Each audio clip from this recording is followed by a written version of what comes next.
So I want you to imagine that you write a book about a guy surviving, well, an alien genocide. He's in his boxer shorts, Right. and he's alongside his ex-girlfriend's pampered talking Persian cat.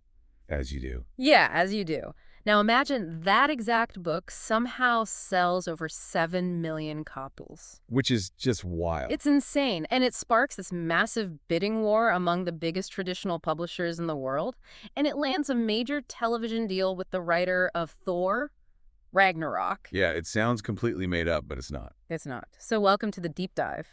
Today, our mission is to unpack the absolute anomaly that is Dungeon Crawler Carl by Matt Dinniman. It really is an anomaly. It is. We are using a stack of author interviews, industry articles, and excerpts today to figure out how a premise this bizarre became, a defining phenomenon in modern fantasy. And I mean, the sheer scale of what this series has achieved is staggering. Like, what started as a pretty niche web serial has spawned 8 massive books. With a 9th on the way, right? Right, a 9th on the way. Plus, graphic novels, tabletop games, and an upcoming live-action television adaptation for Peacock. Which is a huge jump. Oh, absolutely. Yeah. But the commercial numbers, as huge as they are, I'd say they are only half the story. Yeah. Yeah, the real fascination lies in how a self-published novel with such a wild, seemingly absurd concept managed to just fundamentally reshape the publishing landscape. Because it sounds like a late-night fever dream or, like an Adult Swim cartoon. Totally. When you usually think of a massive mainstream fantasy success,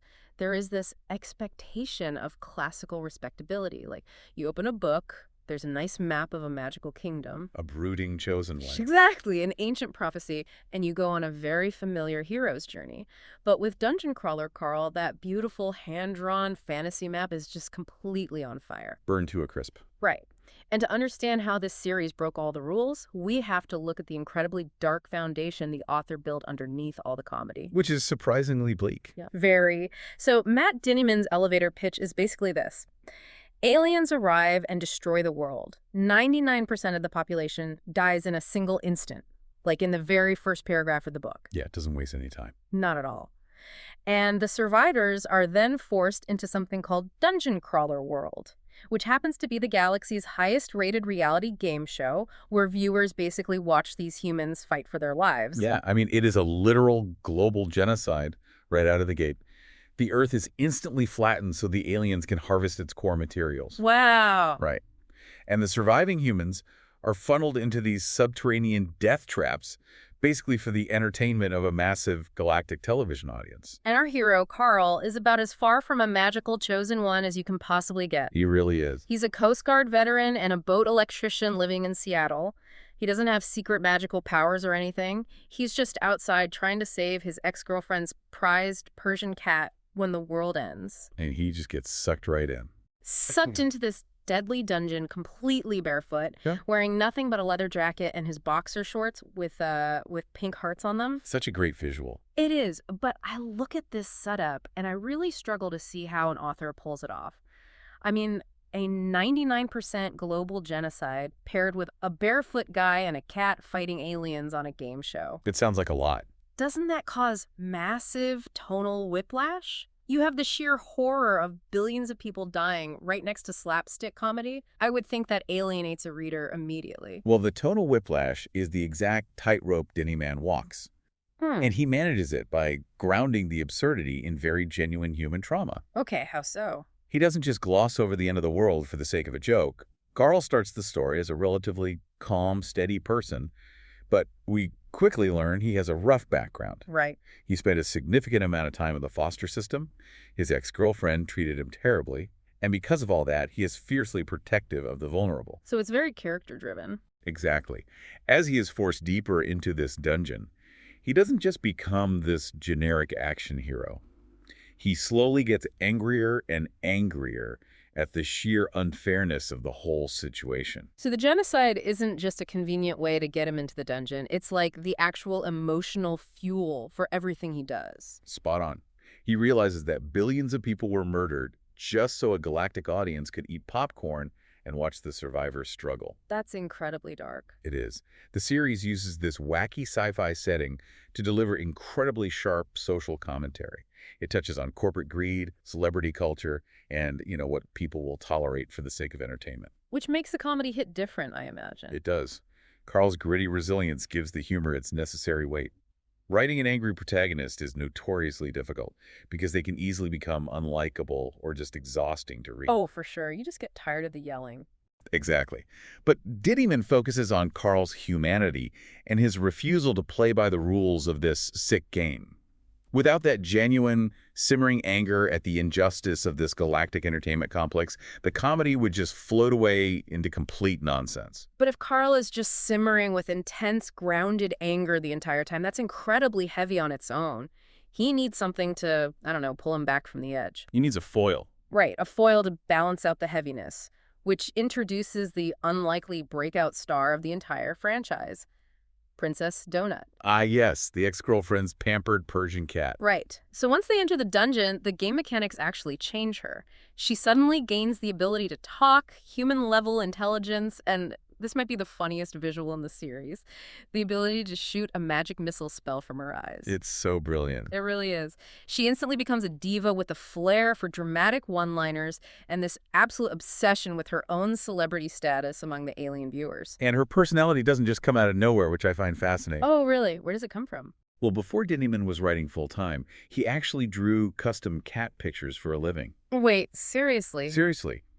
And as part of that job, he attended highly competitive cat shows to understand his clientele. Oh my God, that explains so much. Right. He learned the intricate details of different breeds and observed the intense, hyper-competitive subculture of cat owners and judges. That environment is exactly where Donut's diva personality was born. That is hilarious. He took the very real, very intense attitude of a show cat who is used to being worshipped and just dropped her straight into a subterranean death trap. So the attitude is rooted in real-world observation, which makes her ridiculous demands in the middle of a battle feel strangely authentic. Yeah, exactly. But this brings up the framework they are operating in. They are in a dungeon, and the story falls into a very specific genre called liter RPG, or literary role-playing game. Right, which is huge right now. It is. But for anyone listening who is unfamiliar, this means the characters actually level up. They see interface screens, they gain new skills, complete quests, and they collect loot. It basically mimics the mechanics of a video game or Dungeons and Dragons. Yep, heavy on the stats. But, I mean, reading about someone else leveling up sounds like being forced to sit on the couch and watch your friend play a video game for 10 hours while you just hold a dead controller. Yeah, that does sound painful. How does this not get incredibly tedious for a non-gamer? Well, it's a very common barrier to entry for readers who aren't familiar with the genre. But in Dungeon Crawler Carl, the mechanics aren't just there for flair or to appease a niche group of gamers. Okay. They provide a highly tangible framework for the survival story. Think of it like watching a sports movie. Like Moneyball or something. Sure, you don't need to know the intricate, esoteric rules of baseball to understand the tension of the bottom of the ninth inning with the bases loaded. Right. You just need to know what's at stake. Exactly. The rules of the game simply establish the stakes, so the audience knows exactly what winning and losing looks like. So when Carl gets an item or a stat boost, we understand exactly how that changes his odds of surviving the next room. Yes, and it goes deeper than that, too. The game elements are the actual framework for the satire. How so? Well, in this reality show, Carl and Donut don't just need to survive. They need to keep the alien audience entertained to get sponsorships and better loot. So they're constantly forced to make impossible choices. Like what kind of choices? Imagine having to choose between a skill upgrade that might secretly save your life, or a flashy, completely useless spell that will make the alien audience laugh and send you a care package. Oh, wow, that's devious. It is. The rigid game mechanics heighten the tension of the reality show aspect. Furthermore, these mechanics ensure Donut isn't just a comedic sidekick. Right, she's actually useful. Very. Because she can level up and choose her own class and skills, she evolves into a highly capable character in her own right. That's great. The leveling up isn't the point of the story. How those mechanics force this unconventional duo to rely on each other in desperate situations, that is the point. I love that. Now, I want to pivot a bit to the business side of this, because I am trying to figure out how a story about a barefoot electrician and a talking cat navigating video game menus ever managed to get past the gatekeepers in traditional publishing. Yeah, it's definitely not your standard pitch. The pitch is so bizarre, you would think any literary agent would just toss it straight into the rejection pile. And honestly, they probably would have. which is why Dinniman bypassed the traditional gatekeepers entirely. Oh, really? Yeah, the origin story of this book is a masterclass in modern audience building. He wrote the first chapters back in 2019 as a web serial on a platform called Royal Road. I've heard of that. Yeah, and it wasn't even meant to be his magnum opus. He had just finished writing a very dark, heavy book called Kaiju, Battlefield Surgeon. And before starting the third book in another series, he just wanted a break. So this was just a side project. Exactly. Dungeon Crawler Carl was supposed to be a fast, simple palate cleanser. That's wild, because web serialization is such a fascinating model, mostly because it's so immediate. Very immediate. You write a chapter, you post it, and readers comment on it that exact same day. You're building a community in real time, chapter by chapter, rather than, locking yourself in a cabin for 2 years and just hoping people like the finished product. It acts as an incredible incubator. He received immediate feedback, built a dedicated following, and eventually self-published the first book in 2020 on Amazon's Kindle Direct Publishing platform. Okay, so that's how it started making money. Right. It started gaining serious traction there. But the text on the screen was really only the first phase. What was the second phase? The critical catalyst that turned this from a popular niche book into a massive phenomenon was the audio. Specifically, the audiobook performances by a narrator named Jeff Hayes of Sound Booth Theater. I mean, a good audiobook narrator can definitely elevate a story. But from what I'm reading in these sources, the fan community considers the audiobooks to be the definitive way to experience this series. Oh, absolutely. It's almost like the book was a script waiting for the exact right actor to bring it to life. That's exactly what it is. Because Hayes doesn't just read the book. He performs it. Right. He has an incredibly wide vocal range. He provides distinct, dynamic voices for enormous casts of bizarre characters, including, nailing the specific haughty cadence of a talking Persian cat and the gritty, exhausted voice of Carl. So it's like a full cast production, but it's just him. Mostly, yeah.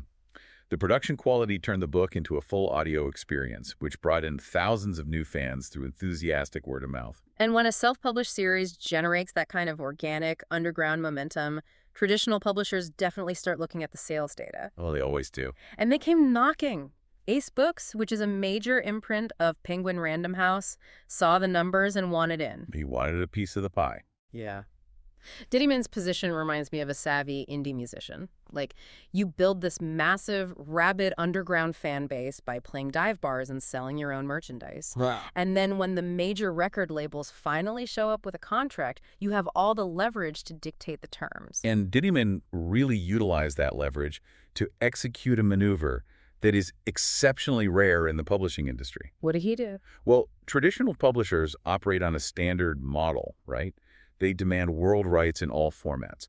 They want the physical book, the e-book, and the audiobook. They want total control of the property. Because that's where the money is. Right. But Dinniman flat out refused to give up his digital rights. Wow. Yeah, he struck a hybrid deal where Ace Books only licenses the physical print rights. He kept the e-books and the audiobooks entirely to himself. Completely to himself. That is a massive risk. I mean, essentially telling one of the big 5 publishers that they can only have a slice of the pie. It was a huge risk, but it was a calculated risk that paid off beautifully.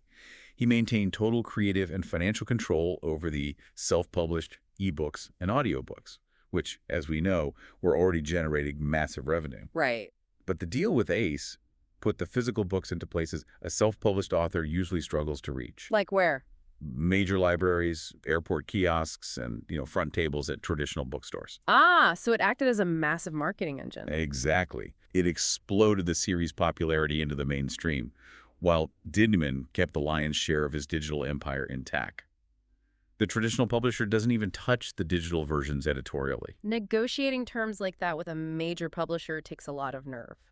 But keeping that fierce, protective indie spirit seems to be the core of his business strategy. Very much so.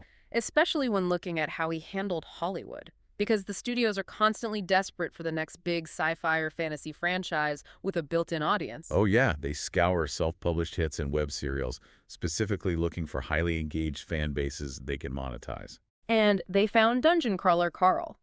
Because there is a live-action television adaptation in the works for Peacock right now. Which is huge. It is. It's being produced by Seth MacFarlane's company, Fuzzy Door Productions, and the adaptation is being written by Christopher Yost, whose resume includes huge projects like Thor, Ragnarok, and episodes of The Mandalorian. Those are absolute heavy hitters. They really are. But translating this specific story to live action seems fraught with disaster. Oh, for sure. I mean, you have a talking cat, horrific aliens, massive explosions, and floating video game interface screens. That requires a massive CGI budget. Massive. And historically, when Hollywood buys a weird, expensive sci-fi property, they immediately try to sanitize it. They smooth out all the weird edges to appeal to a general four-quadrant audience. Which ruins it. Exactly. In the process, they strip away everything that made the original fan base love it. Well, protecting the integrity of the intellectual property is the hardest challenge for any independent creator when Hollywood comes calling. But Denny Min was hyper-aware of this risk. I would hope so. He established one strict rule before even taking meetings. He absolutely would not sell the IP to any producer or executive who hadn't actually read the books and wasn't genuinely excited about the specific story he wrote. Oh, that's smart. Right. There would be no casual buyers just looking to cash in on a lit RPG trend. That immediately weeds out the executives who just had an intern summarize a Wikipedia page for them. It does. It ensures the people controlling the budget actually understand the tone. Did it work? It did. The NBC Universal executive who eventually championed the project was a massive fan of the series. He had read every single book. That's awesome. And furthermore, Denny Min didn't just cash a check and walk away. He secured a role as a co-executive producer. Oh, good. Yeah, he has spoken publicly about how, out of all the production companies they met with, Fuzzy Door's level of enthusiasm was just the highest. And they were the most committed to protecting the actual narrative of the books rather than just, borrowing the title. The ultimate proof of that commitment is definitely in the casting, because they have already cast Jeff Hayes, the audiobook narrator, to voice Princess Donut in the live-action television show. Which is incredible. It almost never happens. When an animated character goes to a major live-action adaptation, Hollywood's default move is stunt casting. Always. They hire a massive A-list movie star to do the voice just so they can put their name on the poster, completely ignoring the voice actors who actually built the character. Yeah, bringing Hayes on board is a massive victory for the integrity of the adaptation. It signals to the millions of fans who consider his voice the definitive version of the character that the television production actually respects the source material. Totally. It is just a complete masterclass in an independent creator leveraging their success to maintain creative control, mirroring exactly what he did in the publishing world. Well, if you are listening and looking to jump into this universe to see exactly how a guy in boxer shorts took over the fantasy genre, the entry point is very straightforward. Very easy. You don't need a massive reading guide or anything. Just start with book 1, titled Dungeon Crawler Carl, and read or listen in standard publication order. Yep. Keeping it simple. With a 9th book currently being written and a major television show in development, right now is the absolute perfect time to catch up and get ahead of the cultural curve. Before you dive in, there is a broader philosophical concept embedded in this story that is really worth mulling over. Oh, what's that? Well, we have spent this time discussing how the books act as a sharp satire of alien viewers. Aliens who sit on their couches and watch real humans suffer and die for entertainment on a reality show. Right. But consider the media diet of our own world. Look at our society's absolute obsession with reality TV, with true crime documentaries, with basically consuming other people's real-life trauma and worst moments as digestible content. Oh, wow. I see where you're going with this. Yeah.